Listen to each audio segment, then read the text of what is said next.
आपका स्वागत है। तो आज हम लोग क्लास 10th का बहुपद पढ़ेंगे, चैप्टर 2 पॉलिनोमियल, एनसीईआरटी का ही पढ़ेंगे। तो मैं एक चीज़ कहना चाहता हूँ कि थोड़ा व्यू तो आ जाते हैं लेकिन सब्सक्राइब और लाइक नहीं मिलते हैं। और सब्सक्राइब और लाइक करने से आप लोग का कुछ जाएगा नहीं, बल्कि हम लोग को थोड़ा सा हौसला मिलेगा और ये अगला कंटेंट लाने में थोड़ा एनर्जी मिल जाती है। तो लाइक और सब्सक्राइब आसानी से कर दिया कीजिए। जो भी कंटेंट आपको पसंद आए तो उसको लाइक सब्सक्राइब करने में पीछे मत हटिए। एक ईमानदार इंसान वही होता है, ठीक है। तो हम लोग बहुपद पढ़ते हैं आज, चैप्टर 2 एनसीईआरटी का है। तो पहले बहुपद को हम लोग समझते हैं कि बहुपद होता क्या है। बहुपद तो याद रखिएगा, बहुपद जैसे कि कोई भी चर, अचर, जैसे अभी सब समझाता हूँ आपको। बहुपद का जिसमें प्लस और माइनस किसी भी, जैसे मान लीजिए यक्स वाई जेड आपके पास लिखा है, इन सभी को पदों में बांटेंगे। देखिए प्लस लगा दिया बीच में तो यक्स से वाई अलग हो गया, अगर माइनस लगा दिया तो वाई से जेड अलग हो गया। चाहे प्लस को बना दीजिए चाहे हाफ माइनस बना दीजिए, तो ये सब अलग अलग पद बन गए। प्लस और माइनस लगाकर हम किसी भी व्यंजक को पदों बहुपद कर सकते हैं। वैसे व्यंजक को ही हम लोग बहुपद कहते हैं। तो बहुपद की परिभाषा अगर समझना हो तो बहुत आसान तरीके से क्या कहेंगे, जैसे बीज गणित में हम लोग क्या करते हैं, बीज गणित में धन, अब इसको ब्रैकेट में प्लस लिख देते हैं, और ऋण चिन्हों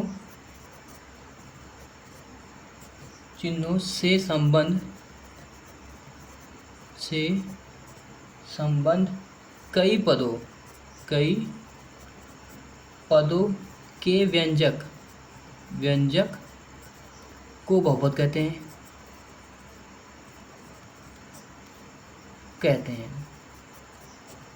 अब इसका मतलब जानते हैं, मैं अपने मन से कोई भी एक आपको द्विघात समीकरण लेता हूँ, एक ए एक्स स्क्वायर व्यंजक लेता हूँ, बी एक्स प्लस सी।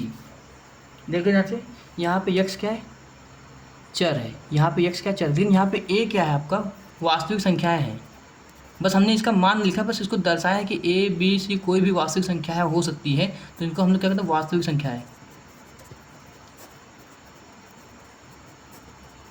ये वास्तविक संख्या होती है। लेकिन जो यक्स है और यक्स स्क्वायर है, ये क्या है, आपका चर है, जिनकी कोई भी वैल्यू फिक्स नहीं होती। ये हमेशा वेरी करते रहते हैं, बदलते रहता है इनका मान। तो इसलिए इनका मान कुछ भी हो सकता है। लेकिन यक्स जो ए बी सी है, ये वास्तविक संख्या में से कुछ भी हो सकता है। तो जो भी रख सकते हैं वो फिक्स होता है। तो आप देखते हैं, बहुपद को समझने के लिए हम लोग क्या करते हैं, जैसे बहुपद अच्छे से समझेंगे। यहाँ पे बहुपद दो चीज़ों से मिलकर बना होता है। देखिए यहाँ से, एक होता है चर और दूसरा होता है अचर। अब चर में क्या होता है, जैसे मान लीजिए आपका ABCD का अल्फ़ाबेट, जैसे यक्स आ गया। अब यक्स रुपये अगर मार्केट में ले जाएंगे तो आपको कोई आइडिया नहीं लगेगा कि ये कितना रुपये है और इससे क्या खरीदा जा सकता है। वाई रुपये ले जाएंगे, कोई नहीं समझ में आ रहा है। जेड ABC, अल्फ़ाबेट जितना भी लेटर आते हैं वो उन सभी को हम लोग क्या कहते हैं, चर, क्योंकि इनका मान फिक्स नहीं होता है। अब देखिए अचर क्या होता है, जितनी भी वास्तविक संख्याएं हैं, बस संपूर्ण वास्तविक संख्या है, वास्तविक संख्या है। अब देखिए यहाँ से, जितनी भी वास्तविक संख्या होती है, जिसमें प्राकृतिक संख्या आता है n, natural number, whole number पूर्ण संख्या, सभी संख्या है, चाहे रेशनल नंबर हो, क्या बोलते हैं, परिमेय संख्या, परिमेय, अपरिमेय, पूर्णांक इंटीजर, सभी जो भी है, जितने भी चीज़ें हैं, वो जो अंक के रूप में होता है, चाहे वो √2 ही क्यों ना आ जाए, वो सभी 3/2, ये सब क्या कहते हैं, आपका अचर कहलाते हैं। क्योंकि इनका मान हमें देख के लगता है ये फिक्स है, ये बदलने वाले नहीं है, और ये बदल सकते हैं। अब जैसे चर के बारे में अगर लिखना चाहेंगे, जैसे चर मैं समझा दूँ आपको, चर होता क्या है, चर का मान बदलता रहता है। तो चर का मान बदलता रहता है, यहाँ तक कोई प्रॉब्लम नहीं होगा। अब देखते हैं हम लोग, जैसे और अचर में क्या होता है, अचर का मान फिक्स होता है, अचर का मान फिक्स होता है, अचर का मान नहीं बदलता, नहीं बदलता। अब जैसे देखिए हम लोग यहाँ देखें कि वास्तविक संख्या है, हाँ ये फिक्स संख्या है, देखते ही लगता है कि फिक्स है, कोई बदलाव नहीं होगा। प्राकृतिक संख्या वास्तविक संख्या का ही भाग है, प्राकृतिक संख्या, होल नंबर, परिमेय संख्या, अपरिमेय संख्या, पूर्णांक, सभी मतलब जितने भी अंक वाले आएंगे सब आपके अचर कहलाएंगे। यहाँ तक किसी कोई दिक्कत नहीं होनी चाहिए। तो जितने भी वास्तविक संख्या होंगे तो अचर में क्या होगा, वास्तविक संख्या है, संख्या है। ठीक है बच्चों। अब जैसे कहा जाए कि कुछ एग्जाम्पल में हम समझ लेते हैं कि आपका हम ये देखते हैं कि जो हमारे पास चर है और अचर है, जैसे मैं यहाँ पे चर के बारे में थोड़ा लिख दूँ। चर में क्या होगा, जैसे x हो गया, y हो गया, z हो गया, a b c जो भी लेटर हो सब। अचर में क्या हो गया, अचर में आपका प्राकृतिक संख्या, प्राकृतिक संख्या जैसे 1 2 3 4 5 ऐसे डॉट डॉट। अब देखिए यहाँ से प्राकृतिक संख्या हो गया, पूर्ण संख्या, पूर्ण संख्या जैसे आ गया आपका 0 1 2 3 4 5 समथिंग। पूर्णांक आपका आ जाएगा, पूर्णांक देखिए धनात्मक ऋणात्मक सब संख्या होती है, तो पहले 0 1 2 3 4 डॉट डॉट -1 -2 -3 -4 ये सब होता है। परिमेय संख्या,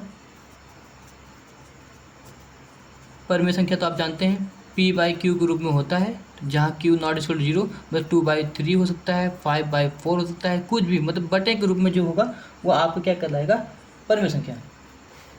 अपरिमेय संख्या, अपरिमेय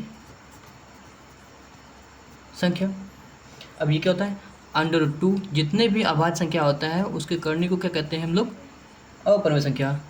√5 भी लिखते हैं, √7 ऐसे डॉट डॉट बहुत सारी चीज़ें, पाई भी लिखते हैं, सब कुछ।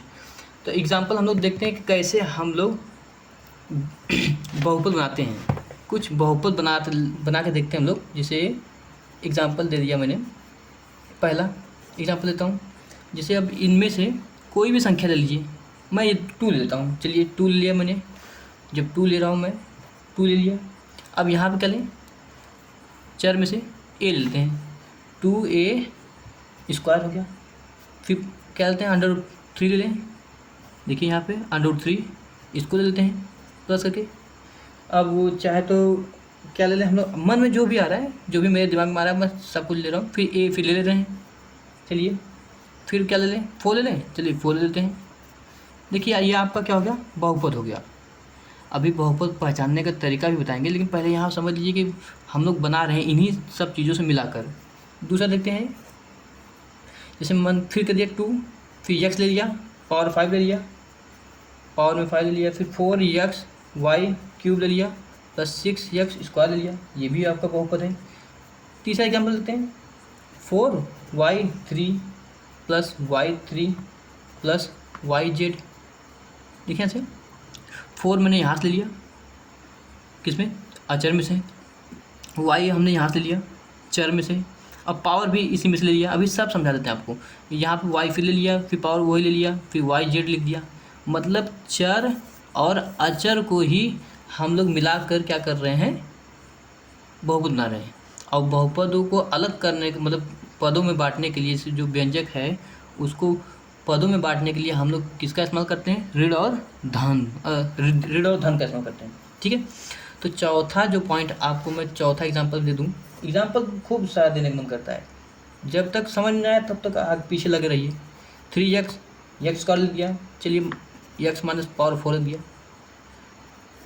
5 देखिए, ये 5 ले लिया मैंने, फिर x ले लिया, फिर क्या करें 6 ले लें, चलो 6 ले लिया, y ले लिया, फिर प्लस, फिर क्या ले लें 6 ले लें, फिर p जो भी मनवाया सब रख ले रहा हूँ। चलिए माइनस यहाँ पर रख दिया, y(x²), फिर चलिए मन कर रहा है 8ax रख दूँ। ये सब आपका बहुपद है। अब देखते हैं, जैसे हम लोगों ने तो बनाया बहुपद, लेकिन कुछ ऐसे भी चीज़ें होते हैं कि इस रूप में लिखे भी होंगे तो वो बहुपद नहीं कहलाएंगे। अब वही देखते हैं कि क्या क्या रूल है कि बहुपद वो क्यों नहीं कराएंगे। चलिए अब देखते हैं हम लोग बहुपद पहचानने का तरीका। अब इसमें क्या क्या होता है, तो सबसे पहले जानते हैं जो व्यंजक के पदों की घात होती है वो कैसे होनी चाहिए। तो पहला ही पॉइंट हम लोग जब लिखते हैं इसके बारे में, थोड़ा पेन चेंज कर दें। तो जैसे व्यंजक के पदों की, जैसे व्यंजक के पदों की घात, चलिए घात पे डिपेंड करते हैं। तो घात क्या होना चाहिए, तो सबसे पहली बात घात जो होनी चाहिए आपकी पूर्ण, जैसे धनात्मक पूर्णांक संख्या होना चाहिए, धनात्मक पूर्णांक संख्या होना चाहिए। संख्या बताइए, यहाँ तक समझ आया। धनात्मक पूर्णांक संख्या जैसे आप आपको बता देते हैं 1 2 3 4 5 6 ऐसे डेड डेड डैश। फिर यहाँ पे 0 -1 -2 -3 -4। तो यहाँ से देखिए ये ऋणात्मक हो गया, यहाँ से आपका धनात्मक हो गया, धनात्मक पूर्णांक हो गया। तो घात जो होनी चाहिए वो कितना होना चाहिए, इन्हीं में से पावर होना चाहिए। ठीक है बच्चों। और इसके बाद यदि हम कुछ कहें चाहें तो ये होगा, यदि किसी व्यंजक का घात भिन्न के रूप में हो, ऋणात्मक पूर्णांक हो या अपरिमेय संख्या हो तो वो बहुपद नहीं होंगे। चलिए इसको पहले लिख लेते हैं, वरना आप लोग ऐसे ही नोट्स तो बनाएंगे नहीं, तो यहीं से स्क्रीनशॉट लेंगे। पता है मुझे कि यदि किसी व्यंजक का घात जैसे मान लीजिए भिन्न हो, फिर या फिर मन कहें तो ऋणात्मक पूर्णांक हो, जैसे ये सब क्या आपका ऋणात्मक पूर्णांक है, या अपरिमेय संख्या हो, अपरिमेय संख्या, अपरिमेय संख्या जैसे अंडर रूट में 2 आ गया, अंडर रूट में 3 आ गया, ये सब क्या है, अपरिमेय संख्या है। तो अपरिमेय संख्या हो तब आप लोग क्या करेंगे, वो जो बहुपद होगा मतलब बहुपद के रूप में होगा ही नहीं व्यंजक, तब वह बहुपद नहीं होंगे, बहुपद नहीं होंगे। ठीक है, इतनी बात समझ आए। अब देख लेते हैं हम लोग कैसे। एग्जाम्पल बिना देखे तो हम लोग मानेंगे नहीं, क्योंकि हम लोग तो कसम खा के बैठे हैं। देखिए जैसे मान लीजिए 2x² -x + 0। अब ये बहुपद है कि नहीं इसको पहले चेक कीजिए। पहले देखिए x है, x ठीक है कोई बात नहीं, ये आपका बहुपद लग रहा है, लेकिन पावर देखिए घात प्लस का 2 है, तो मतलब ये क्या हो गया आपका बहुपद है, धनात्मक पूर्णांक है ना। धनात्मक पूर्णांक मैंने बताया था घात आपका इन्हीं में से होना चाहिए, 1 2 3 4 5 6 इन्हीं के रूप में होना चाहिए, तो ये आपका बहुपद हो गया। अब जैसे मेरे पास दे दिया है x², अब आपको क्या दूँ, चलिए प्लस √2 दे देता हूँ। चलिए ध्यान से, अब इसको क्या करना है, ये बहुपद होंगे या नहीं, तो याद रखिएगा ये आपका अपरिमेय संख्या है। तो याद इस बात का करना है कि जो घात देखनी है आपको चर संख्याओं सच्चर का देखना है। जैसे ये तो चर नहीं है, ये तो आपका अचर है, तो चर पे जो घात है वो क्या है, एक धनात्मक पूर्णांक है। तो ये धनात्मक पूर्णांक, तो इसका मतलब ये क्या हुआ आपका, बताइए बहुपद हो गया। ठीक है बच्चों, ठीक। अब देखिए ऐसे, जैसे आपको समझने के लिए दे दूँ, x √ में लिया प्लस √ फिर 2 ले रहा हूँ मैं। अब इसको देख के बताइए कि क्या ये बहुपद होंगे, ये बहुपद नहीं होगा। तो कैसे देखें ऐसे, ये √ में है, अब क्या कहते हैं, क्योंकि चर तो यही है, हमें चर की घात से मतलब है और किसी की घात से नहीं मतलब है।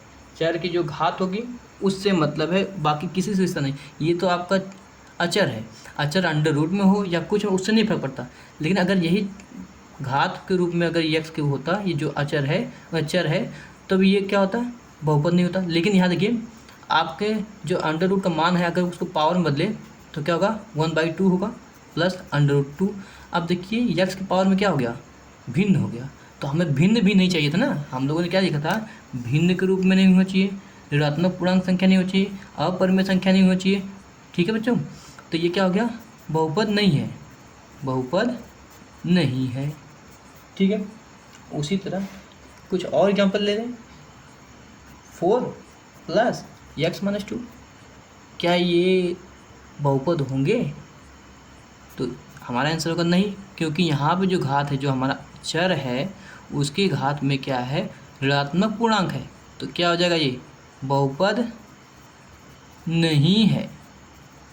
बताइए, यहाँ तक समझ में आया होगा अच्छी तरह का। एक और देखते हैं, हम लोग 5-5 का लगभग कॉन्सेप्ट रखते हैं ना, 5-5 एग्जाम्पल पहले देखें ताकि हम और अच्छे समझ आए। चलिए देखते हैं, यहाँ से ध्यान दीजिए।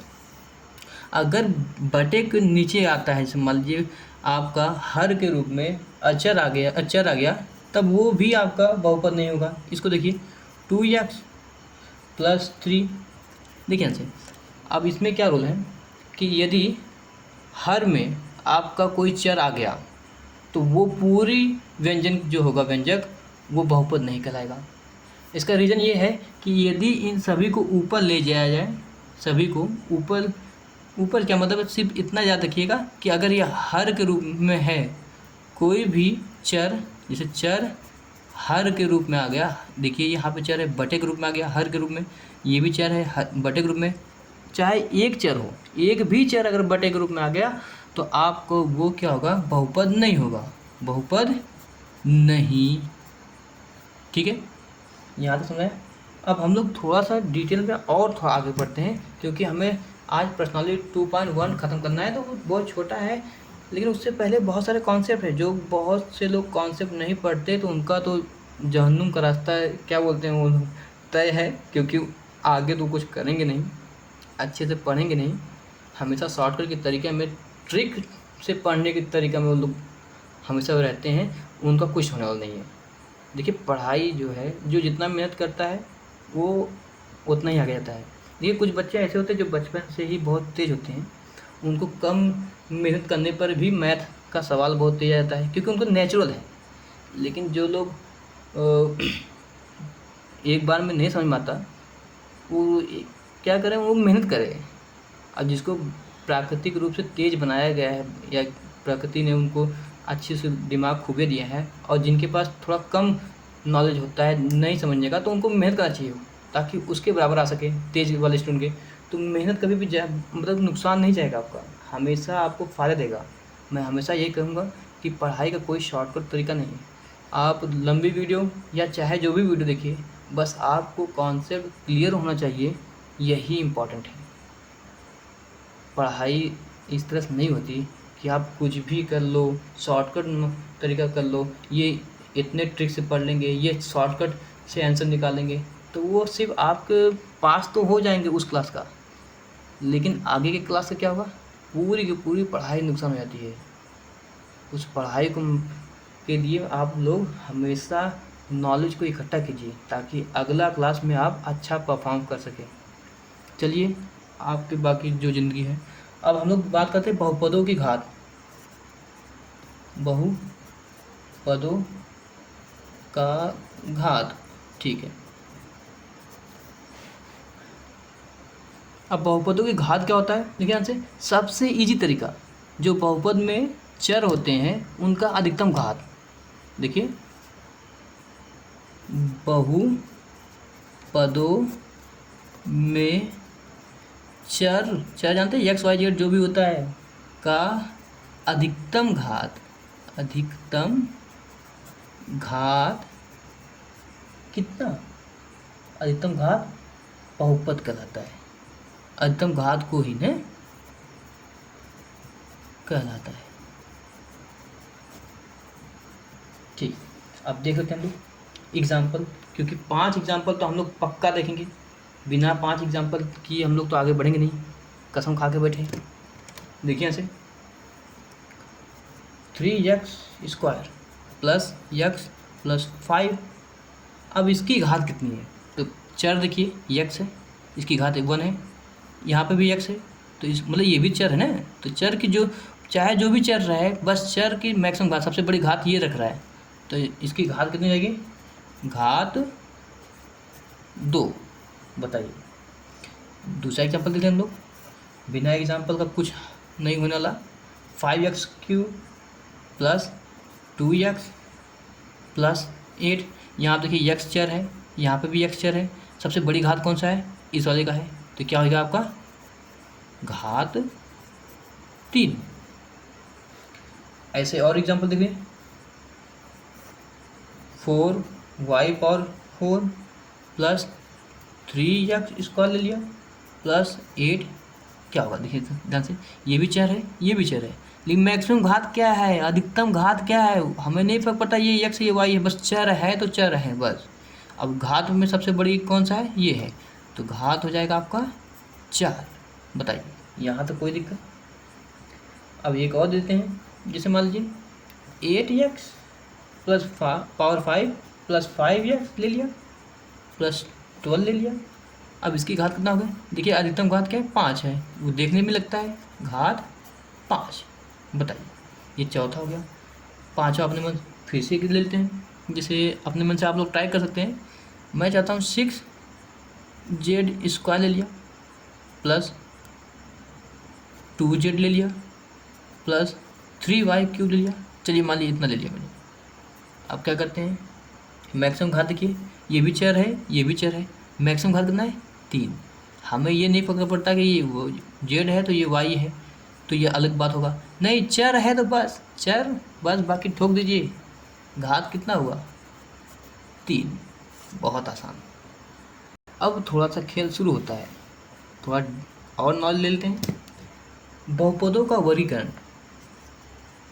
बहुपदों का वर्गीकरण, चलिए ठीक है, बहुपदों का वर्गीकरण थोड़ा करके देखते हैं, वरना हम भी उसी रास्ते पे निकल जाएंगे जिस रास्ते पे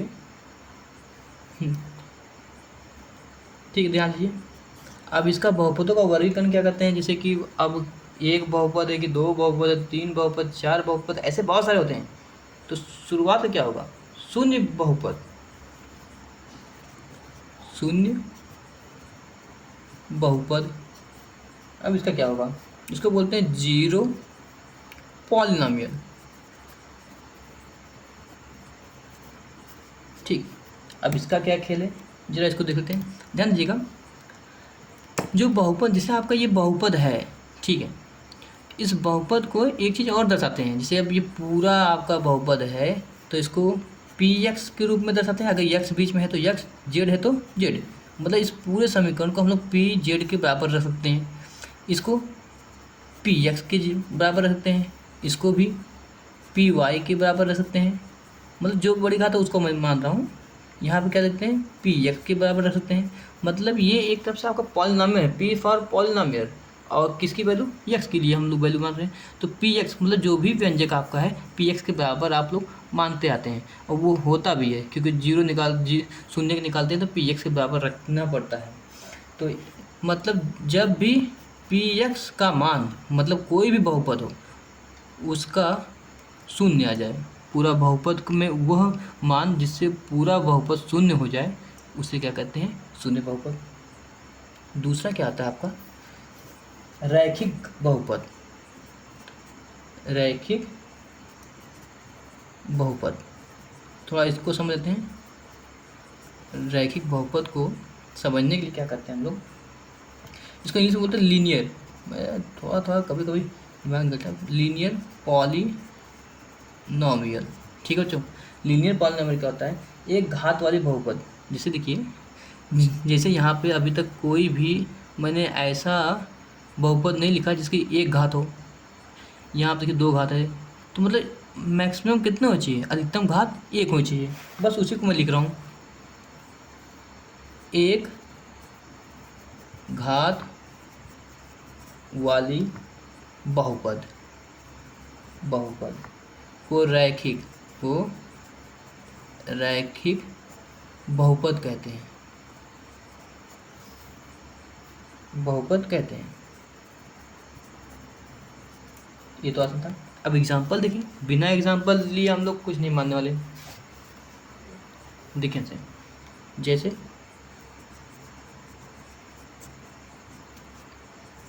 ax + 5, अब इसमें क्या है देखिए यहाँ से, लेकिन ये जहाँ पर आपका चर है उससे पहले ए है। अब आपको पता है ये चर है ए, यहाँ पे इसकी एक कोई फिक्स वैल्यू होगा, तो मतलब एक चीज़ याद रखिएगा, ए नॉट इक्वल टू जीरो होना चाहिए। अगर ये जीरो हो गया तो ये भी गायब हो जाएगा ना, चर है ना, एक ही तो चर है इसमें पूरा, तो चर को गायब नहीं होना चाहिए, मतलब ए जो है आपका जीरो नहीं होना चाहिए, बाकी शर्त चाहे कुछ भी हो जाए। अब देखिए जो आपका चर है उसके घात कितना है, जहाँ पे कुछ नहीं होता वहाँ पे 1 मानते हैं, इतनी याद रहेगा। तो यहाँ पे 1 मानते हैं, मतलब इसकी घात कितना है 1 है, तो ये आपका क्या होगा, रैखिक बहुपद है। घात बस 1 होना चाहिए किसी भी चर के ऊपर, ये हमारा चर है, इसकी घात 1 है, तो ये हो गया हमारा रैखिक बहुपद। चलिए तीसरा बढ़ते हैं हम लोग, तीसरा पॉइंट द्विघात बहुपद। अब ये क्या होता है, नाम में ही छिपा हुआ है, इसको इंग्लिश में बोलते हैं क्वाड्रेटिक, क्या बोलते हैं, क्वाड्रेटिक पॉलिनोमियल, पॉलिनोमियल, ठीक है। अब देखिए यहाँ से, अब ये क्या होता है, जिसकी घात क्या होनी चाहिए, अधिकतम 2 होनी चाहिए, जैसे 2 घात वाली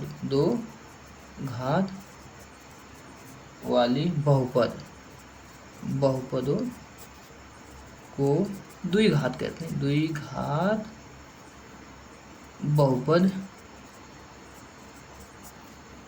कहते हैं। चलिए अभी इसका एग्जाम्पल लेते हैं। जैसे अब जो मैं समीकरण लिखने जा रहा हूँ उसको बराबर याद रखिएगा, क्योंकि अभी प्रश्नावली 2.1 को सॉल्व करने से पहले उसको हम लोग थोड़ा सा डिटेल लेंगे, लेकिन अभी याद रखिएगा ax² plus bx plus c, या जहाँ पर आपको पता है, क्योंकि हमारा अधिकतम घात का है 2 है, तो इसके पद में a तो जीरो नहीं होना चाहिए, वरना a अगर जीरो हुआ तो ये भी गायब हो जाएगा, तो हमारा ये पद जो द्विघात है वो गायब हो जाएगा, तो ये बचेगा सिर्फ इतना ही, तो यहाँ a not equal to zero, ठीक है। अधिकतम घात ये है, तो ये क्या हो गया आपका बहुपद हो, द्विघात बहुपद हो गया। चौथा देखते हैं हम लोग, चौथा क्या, त्रिघात, नाम में छिपा हुआ है, 3 घात होना चाहिए। अब आपको आदत पड़ गया होगा, समझ में आ गया होगा, इसको बोलते हैं क्यूबिक, इंग्लिश में क्यूबिक पॉलिनोमियल, क्यूबिक पॉलिनोमियल। अब इसको क्या कहते हैं, सीधे सीधे शॉर्टकट लिखते हैं, क्या दिक्कत करें, 3 घात, क्या 3 घात वाले बहुपद, शॉर्टकट लिखें, क्या बार लिखें, क्योंकि गणित में परिभाषाएं नहीं पूछती, आपको एक्सप्रेशन पूछता है, पूरा सॉल्व करने देता है, मैथमेटिकल रूल देता है। जैसे अब क्या माने, ax³ plus bx² plus cx plus 5, अब आपको पता होगा मैक्सिमम घात कितना है 3, और इसी के बगल में a है, जहाँ पे a आपको अब आइडिया लग गया होगा, नॉट इक्वल टू जीरो, मैं बार बार लिखा हूँ ताकि आपके दिमाग में ये बैठा रहे। अब 5वां की बात करते हैं, 5वां क्या है, एक पदी बहुपद। देखिए एक पदी बहुत इंपॉर्टेंट है, एक पदी बहुपद, जिसको इंग्लिश में बोलते हैं मोनोमियल। अब ये क्या होता है, जैसे देखिए हम लोग, जैसे हमारे पास लिखा होता था, यहाँ पर रफ कर लेता हूँ थोड़ा सा, जैसे x है y है, ठीक है, बीच में हम लोग क्या करते हैं, प्लस या माइनस लगाकर 2 पदों में बांट देते हैं। लेकिन यहाँ पे क्या है कि प्लस माइनस का इस्तेमाल ऐसी जगह करना है कि बस वो एक ही पद बना रहे, जैसे x है, एक पद हो गया, बस एक ही पद में रहे, दूसरा पद ना आए। एग्जाम्पल देखिए तब आपको समझ आएगा। जैसे x हो गया, हम कुछ और लगाएंगे नहीं, -x ले लिए, -x के अलावा कुछ है नहीं है कुछ, हम और कुछ लगाएंगे नहीं, दूसरा पद आने नहीं देंगे, बस ये हो गया। 2x ले लीजिए, ये भी तो आपका है, एक ही पद है, क्योंकि और कोई प्लस और माइनस नहीं आ रहा है, ठीक। अब देखिए यहाँ से और क्या है, -3y ले लें, 3y², ये भी आपका मोनोमियल है, मतलब एक पद ही है। और क्या ले लें, 5a³, ये भी आपका एक पद ही है। बताइए यहाँ तक समझ आया। अब देखिए 6वां पॉइंट हम लोग जो डिस्कस करने जाते हैं द्विपदी बहुपद, द्विपदी बहुपद, इसको समझिए ध्यान से, जिसको इंग्लिश में बोलते हैं बायनॉमियल, बायनॉमियल। ठीक है, अब नाम में ही तो बहुत कुछ छिपा है कि आपके पास दो पद होने चाहिए। जैसे मैंने आपको बताया यक्स और वाई लिखा, बीच में प्लस लग दिया या माइनस लगा दिए, तो यक्स और वाई दो भागों में बढ़ गए, एक पद ये एक पद ये। वरना अगर प्लस माइनस हटा देंगे तो यक्स वाई खाली लिखा रहेगा, तो उसका कोई मतलब नहीं रहेगा कि हाँ तो वो एक पद लगेगा। वैसे ही प्लस माइनस बीच में अड़ंगा डाल दीजिए, मतलब एक टांग लगा देता है, ये हमेशा भेदभाव का पैदा करता है, दो चीज़ों को बांट देता है। तो वही हमें काम करना है। तो अब दो चीज़ों में बांटना है, किसी एक चीज़ को या दो चीज़ों को, जितने भी चीज़ें आए उनको हम बांट देंगे। द्विपद में क्या करना होगा, जैसे एग्जाम्पल से पहले लिख लें हम लोग, वरना आपको नोट्स नहीं मिल पाएगा। फिर से रेड उठा लिया। दो पद वाले बहुपद, बताओ। अब देखिए जैसे जैसे जैसे जैसे यक्स लिखा, टू लिखा, चलिए क्या लगाए, प्लस या माइनस, मेरा मन करता है माइनस लगा दें। एक दो, दो पद में बढ़ गया, बस दो ही पद, चाहे कुछ भी हो दो पद होना चाहिए बस। चाहे तो अब यक्स प्लस टू लिख दीजिए, वो भी देखिए एक पद दो पद, दो पद में हो गया।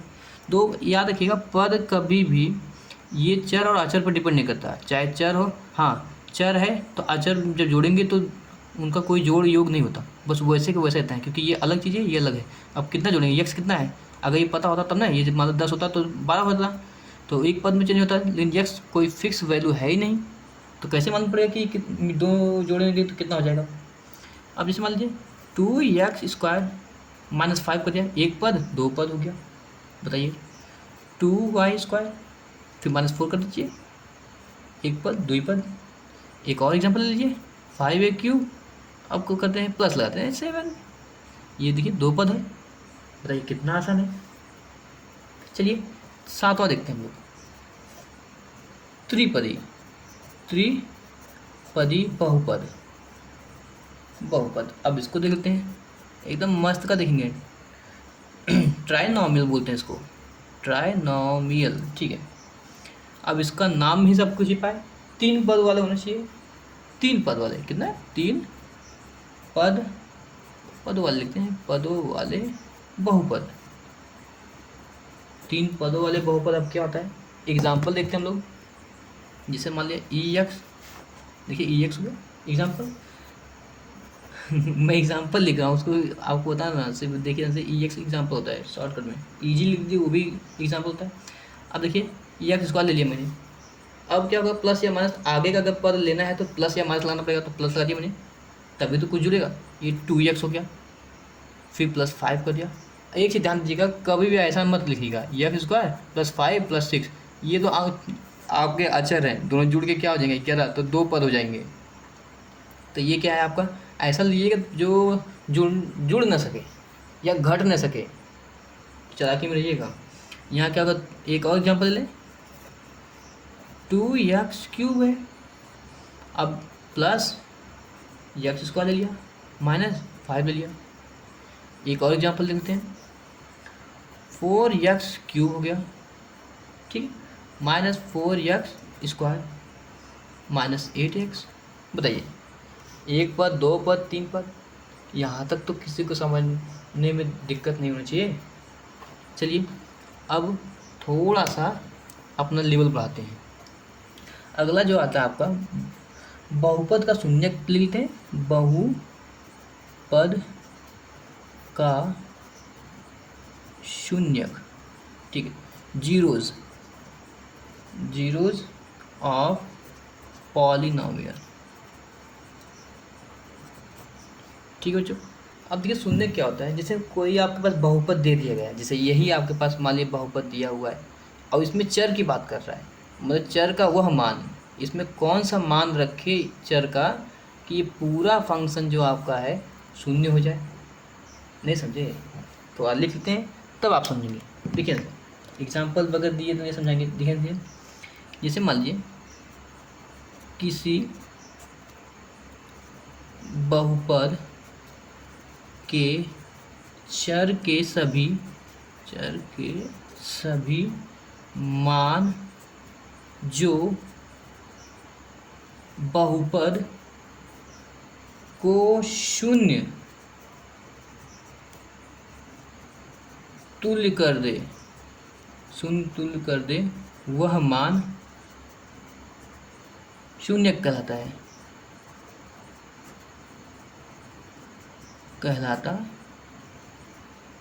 अब इसका क्या मतलब है, देखिए फिर मैं सीधा कहता हूँ आपको। जैसे मान लीजिए ए एक्स, ये एग्जाम्पल है आपका, बिना एग्जाम्पल का हम लोग कुछ नहीं करने वाले।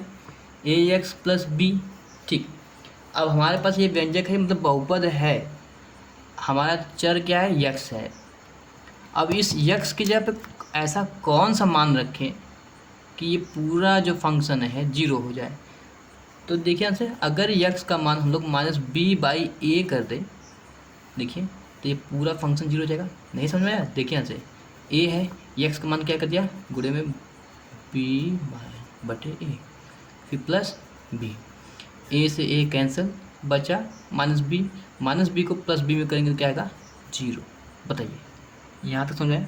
अब बहुत से लोग के मन में ये आता होगा कि सर आपने ये कहाँ से डिसाइड कर लिया, हमें तो कुछ समझ नहीं आया यही। अब कैसे आपके दिमाग में आया कि -b/a रखेंगे तो इसमें जीरो हो जाएगा। तो इसका भी एक तरीका है, जैसे हम मैंने बताया ना, किसी भी पॉलिनॉमियल को, जैसे किसी भी पॉलिनॉमियल जैसे a x प्लस b यही दिया हुआ था, तो इसको p क्या करेंगे आप लोग, जीरो के बराबर रख दीजिए, जीरो के बराबर रख दीजिए। तो आप सीधे सीधे क्या करते हैं, जैसे आप किसी भी चीज़ का शून्य निकालना है तो उसको शून्य के बराबर रखना होता है। शून्य के बराबर रख दिया, किसका वैल्यू निकलना है, यक्स का। यक्स का कौन सा ऐसा मान रखें कि ये सब जीरो हो जाए, तो यक्स को अकेला करना पड़ेगा। तो step by step A x, अभी ये तो अलग नहीं होगा लेकिन बी अलग हो जाएगा, तो बी उस बोल गया तो -b हो गया।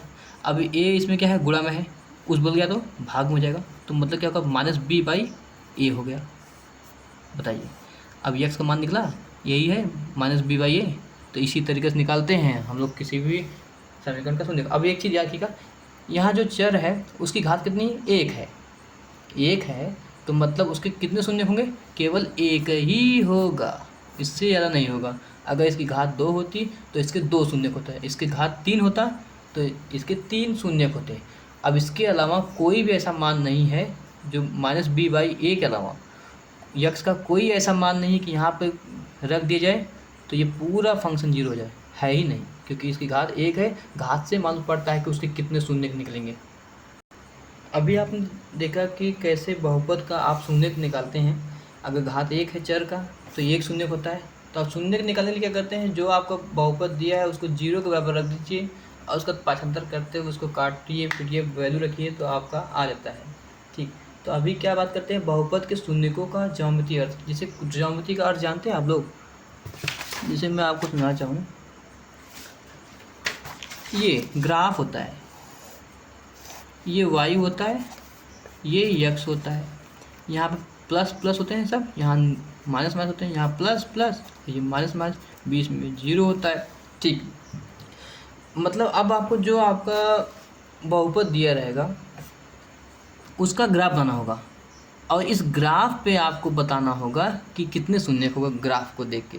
तो पहली बात, हम लोग तो कोई भी ग्राफ बनाते हैं तो ऐसे कुछ भी कहीं पे भी कुछ रहता है तो उसको हम समझने के लिए क्या करते हैं, थोड़ा सा देखिए बच्चों, आज अगर आप ग्राफ समझ लेंगे तो आपके आगे का भी जो क्लास होंगे वो बहुत आसान होगा, क्योंकि 10th में है आपके पास, लेकिन आप लोग पढ़ेंगे नहीं, सिर्फ शॉर्टकट तरीके जाएंगे। कहेंगे ग्राफ ये है आपके पास, अब इसको जहाँ जहाँ काटते हैं एक्स पे आप तुरंत उसको उतने शून्य मानेंगे। मैं अभी शॉर्टकट नहीं बताऊंगा वरना मजा क्रिएट हो जाएगा। तो आप लोग पूरी पढ़ाई करिए, आपके सिलेबस में है जो चीज़ उसको पढ़िए, चाहे एग्जाम्पल में दिया हो चाहे जहाँ पर दिया हो, बस पढ़ते रहिए, नॉलेज को इकट्ठा कीजिए। ठीक है, देखते हैं। जैसे मैं इस चीज़ को शुरू करना चाहता हूँ रैखिक बहुपद से। जैसे देखिए बहुपद के शून्यकों का ज्यामिति, अब इसका ज्यामिति एक बात है, जैसे हम लोग के पास एक आ जाए बहुपद रैखिक, रैखिक बहुपद जैसे ax प्लस b। ठीक है बच्चों, अब आपको पता होगा a नॉट इक्वल टू 0 क्योंकि चर एक ही है और उसके बगल में a लगा है, अगर a 0 हुआ तो ये भी गायब हो जाएगा। ठीक, अब क्या कहते हैं, सबसे पहले याद रखिएगा जो रैखिक बहुपद होते हैं, ठीक है मैं इसकी बात कर रहा हूँ, रैखिक बहुपद जो होते हैं उनका ग्राफ कैसा होता है, मैं उसी को डायरेक्ट आपको बताता हूँ। इसी चीज़ को जब भी इस रूप में से 5x लिखा हो प्लस 5 लिखा हो तो जब भी ऐसा कोई फंक्शन लिखा हो या फिर इसी के रूप में ऐसा हो तो उसको क्या कहते हैं, देखिए एक सरल रेखा बनता है, एक सरल रेखा। इस बात को हमेशा नोट कर लीजिए, जब भी इस फंक्शन में इस तरह का लिखा रहेगा आपका कोई भी फंक्शन, तो उसको आप लोग तुरंत गेस कर लीजिएगा कि वो एक सरल रेखा ही बनेगा, इस रूप में रहे बस। इसके अलावा घात तो सिर्फ एक घात एक ही होना चाहिए, सब कुछ एक ऐसा होना चाहिए। जैसे मैंने यहाँ पे एग्जांपल दिया 5x + 6 कर दीजिए, 5 कर दीजिए, चाहे कुछ भी, या 2x चाहे जितना भी, बस इतना के जैसा मिलता जुलता रहे, तो उससे जो ग्राफ बनता है वो एक सरल रेखा बनता है। अब इसको समझने के लिए ध्यान से समझिएगा। जैसे मैं आपके पास लेता हूँ इसी का कुछ एग्जाम्पल, 2x + 3, ये आपके पास एक बहुपद है। क्या आपका बहुपद है? कौन सा बहुपद है? रैखिक बहुपद है, ठीक है, रैखिक। अब क्या करते हैं, अगर इसका ग्राफ बनाना चाहते हैं तो ग्राफ में क्या होता है, अभी कुछ टाइम पहले मैंने आपको बताया था कि ग्राफ में x और y होता है। तो यहाँ पर केवल x है, यही तो आपका ग्राफ है। जैसे मान लीजिए ये y है और ये x है, तो जो भी ग्राफ बनेगा केवल x पे तो नहीं बनेगा, y को भी मिला के बनाएंगे ना। तो आप देखिए इसमें y गायब है। तो जब भी आपको पास ज्यामितीय अर्थ पूछे तो जो भी आपका बहुपद दिया हो उसको y के बराबर रख दीजिए, क्योंकि उसका मान निकलना ना। तो 2x + 3 कर दिया। अब देखिए x का मान रखते जाइए, y का मान निकलता जाएगा। जैसे मान लीजिए मैंने x का मान, चलिए मेरे मन में आया -2 रख दिया। अब देखते हैं इस समीकरण से, जैसे समीकरण में मान 1 मान लीजिए, x का मान मैं इसमें रख रहा हूँ, तो y बराबर हो जाएगा 2 तो पहले से था, x का मान -2 रख दिया +3, तो y बराबर क्या होगा, 2 × 2 = 4 माइनस हो गया +3, तो y का मान क्या निकलेगा, माइनस प्लस माइनस होगा, 4 में से 3 गया तो 1, 4 बड़ा था इसलिए माइनस लग गया। तो हमारे पास क्या आया, y का मान 1, x का मान जब रखे थे -2, तो यहाँ पे हम लोग x और y के लिए बना लेते हैं। जब x का मान -2 रखा तो y का मान आया -1। एक और देखते हैं, अब x का मान 2 रख रहा हूँ मैं। अब देखते इसी संख्या समीकरण नंबर 1 में, तो क्या होगा, y बराबर 2 × 2 + 3। देखिए x की जगह पे मैंने 2 रखा है और पहले से 2 था, +3 भी पहले था, तो y का मान कितना निकला, 2 × 2 = 4, 4 और 3 कितना हो गया, 7। तो जब आपने x का मान 2 रखा तो y का मान 7 है। चलिए दो ही चीज़ से हम लोग ग्राफ बनाते हैं, तो मैं थोड़ा ग्राफ बनाता हूँ। देखिए, तो हाँ देखिए ध्यान से, इसमें मैक्सिमम मान कितना दिया है, y का मान दिया है 7 प्लस में, तो ऊपर कितना जाएगा बच्चों, 1 2 3 4 5 6, तो और ऊपर लेते हैं 7 कर देते हैं यहाँ पे, ठीक है। यहाँ पे 0, तो 2 में कितना, x पे कितना 2 है, 1 2 3 4, यहाँ क्या होगा, -1 -2 -3 -4, यहाँ क्या होगा, -1 -2 -3, ऐसे, ठीक है, ध्यान दीजिए। अब इसी जो हमारा मान आया है इसी को हम ग्राफ पे रखते हैं, तो क्या निकल जाएगा, x पे -2, x तो यही है यहाँ तक, -2 ये हो गया, ठीक।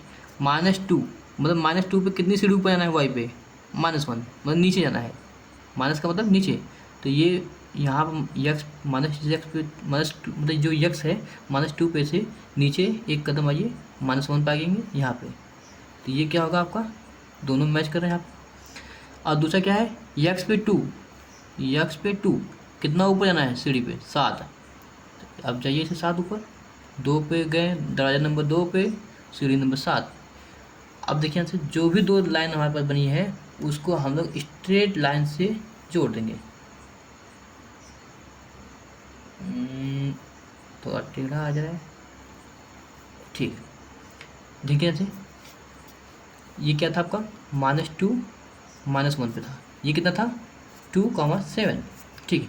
अब देखिए यहाँ से हमें क्या ध्यान देना है कि ये दोनों मिल गया, लेकिन अब y से कोई मतलब नहीं, हमें जो आपका बहुपद जो दिया था 2x + 3, मतलब इसमें कौन सा x का मान रखें कि ये पूरा फंक्शन 0 हो जाए, तो x से ही मतलब है। तो देखिए जो ये रेखा x पे किस पॉइंट पर काट रही है, लगभग -2 और -1 के बीच में, -2 और -1 के बीच में क्या हो गया, -3/2 मतलब 1.5। तो मतलब अगर हम लोग यहाँ से आपका -3 देखिए यक्स पे जिस बिंदु पर काटेगा उसी को मान लेना, वही हमारा आंसर होता है। तो यक्स के बराबर -3 अगर रखेंगे समीकरण नंबर 1 में तो क्या हो जाएगा, ध्यान दीजिएगा। ये है आपका शून्यक है, अभी प्रूफ करके दिखाता हूँ। देखिए यहाँ से आपका ये व्यंजक था 2x + 3। चलिए यक्स का मान कितना रखेंगे 2 और मल्टीप्लाई बाय -3/2। यक्स की जगह पे मैंने -3/2 रख दिया प्लस 3 रख दिया। 2 से 2 कैंसिल, बचा क्या -3 + 3, तो ये भी कैंसिल हो गया, 0 हो गया। मतलब 3 में से 3 गया 0। अब इसका मतलब क्या है, ध्यान से समझिएगा। जब आपका समीकरण दिया है यक्स का, तो यक्स पे जो आपका रेखा काटेगा, चाहे 10 बार काटे चाहे 20 बार, पावर में 1 था, यहाँ पे पावर में 1 है तो एक ही शून्य निकलेगा, इसलिए एक ही बार इस पे काटा है। जो ये रेखा आपका आंसर में आया है, यक्स को एक ही बार प्रतिच्छेदित किया है, एक बार केवल। तो मतलब आपका वही यही एक आंसर है जो उसमें इस मान में रख देंगे यक्स यहाँ पे, तो आपका जो ये व्यंजक है पूरी तरह से 0 हो जाएगा। अब इसका एक चीज़ ध्यान दीजिएगा कि इसका अर्थ क्या है। क्या है सीधा, यक्स पर प्रतिच्छेदित करने वाली रेखा या परवलय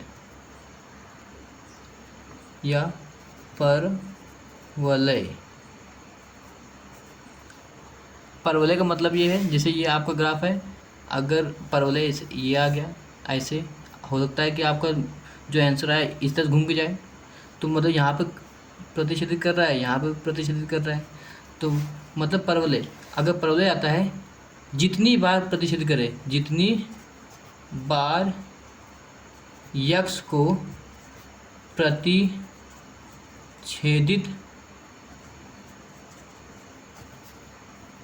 करेगी उतना ही शून्य होंगे।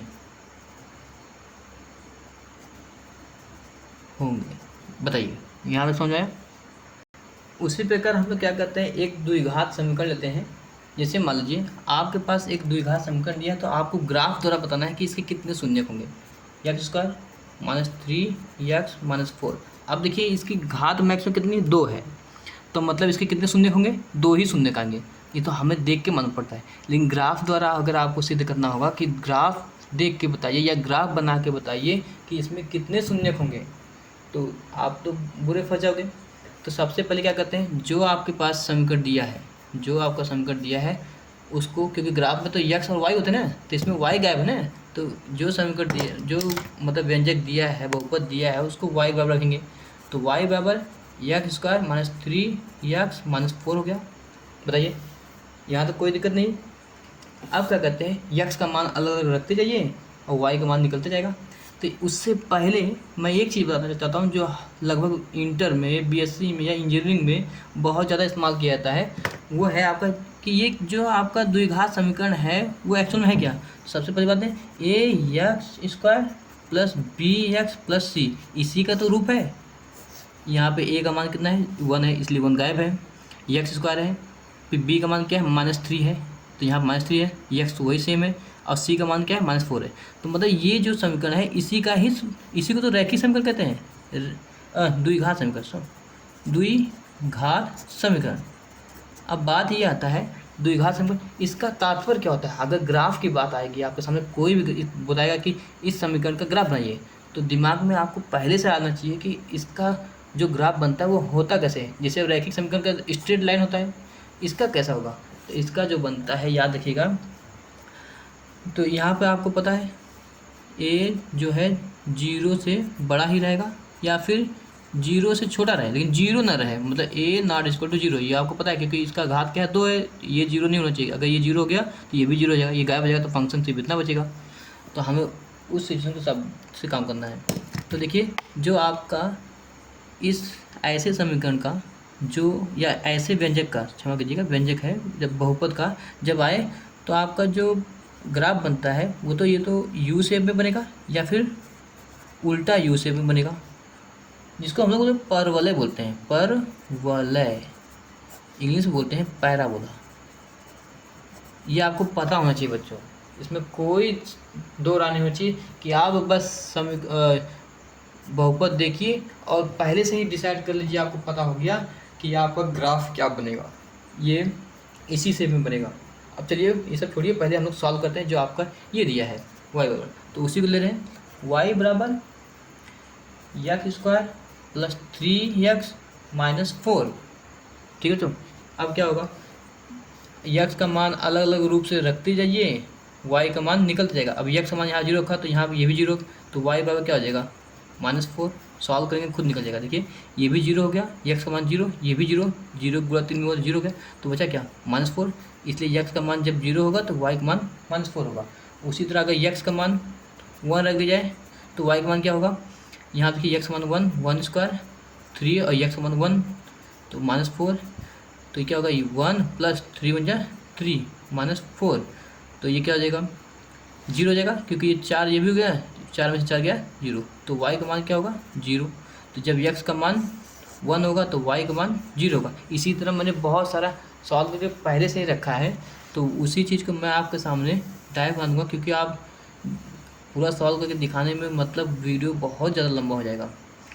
तो बस ध्यान दीजिएगा, आपके सामने ये मैंने सॉल्व करके पहले से रखा था, तो डायरेक्ट टेबल बना दिया, क्योंकि आप पता है x का मान -2 रखिए, 1 रखिए, फिर 0 1 2 3 4 5 ये सब मान ये रखते जाइए, आपका y का मान निकलते जाएगा। अब इतना भी कमज़ोर नहीं हो चाहिए। अब इसका ग्राफ बनाते हैं और ग्राफ से हम लोग आंसर निकालते हैं कि क्या निकलता है।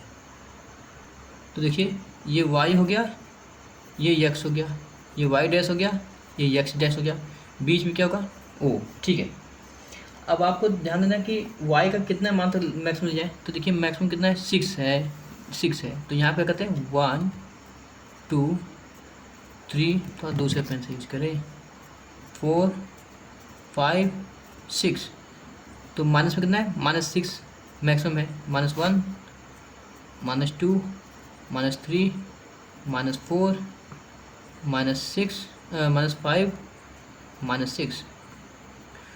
x में मैक्सिमम कितना है 5 है, यहाँ पे लीजिए आराम से 1 2 3 4 5 6, यहाँ कितना का -1 -2 -3 -4 -5 -6। चलिए ठीक है, ध्यान दीजिएगा क्या बोल रहा है, x पे दरवाजे मतलब x पे 2 जाइए, ये x है -2 पहुँच गया।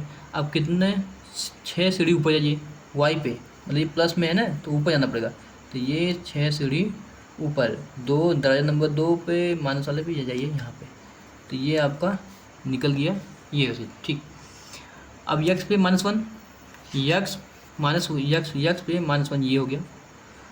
यहाँ पे क्या जाना है 0 पे जाना है, 0 मतलब y पे कहीं किसी भी सीढ़ी में नहीं जाना है।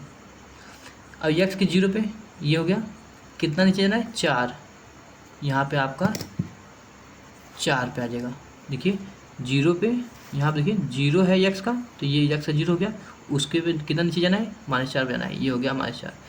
1 पे -6, 1 पे देखिए -6 में नीचे जाना है, नीचे y पे नीचे 1 पे ये हो गया आपका यहाँ पे। फिर क्या है x पे 2 गया, अभी भी नीचे जाना है, अभी भी नीचे जाना है, मतलब ये -6 पे ये हो गया -6 पे। अभी कितना जाना है x के 3 पर -4, x का 3 यहाँ पर गया नीचे, मतलब -4 यहाँ जाना है आपको, यहाँ पर कोई दिक्कत नहीं। फिर क्या है 4, x पे 4 जाइए 0 हो जाएगा, x पे 4, अब मतलब एक भी सीढ़ी ऊपर नीचे नहीं जाना है, 0 y पे 0 है ना, तो अब क्या है 5 पे 6, 5 पे गया और 6 ऊपर है, देखिए 6 ऊपर, ये ऊपर यहाँ पर 6। अब देखिए यहाँ से जो आपके पास बना है उसको क्या करेंगे जोड़िए,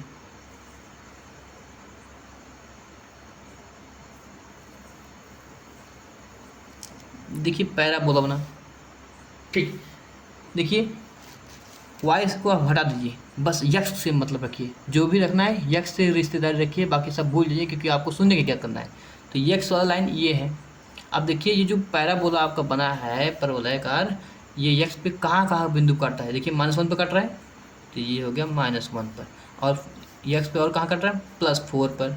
तो मतलब आपके इसका यही दो शून्यक है, देखिए यहाँ से -1 और +4 है 4, ये क्या है आपका शून्यक है।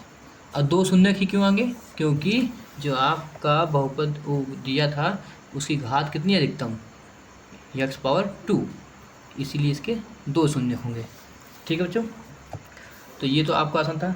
अब एक बार खाली ग्राफ को थोड़ा सा देख लेते हैं फिर से डालब कि x अक्ष को जितनी बार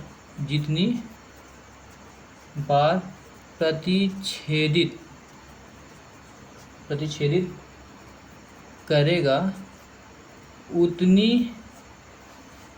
उतनी ही शून्यक होंगे।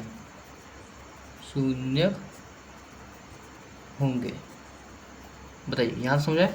अब डायरेक्ट हम लोग पहुँचते हैं सुपरफास्ट ट्रेंड पकड़कर प्रश्नावली 2.1।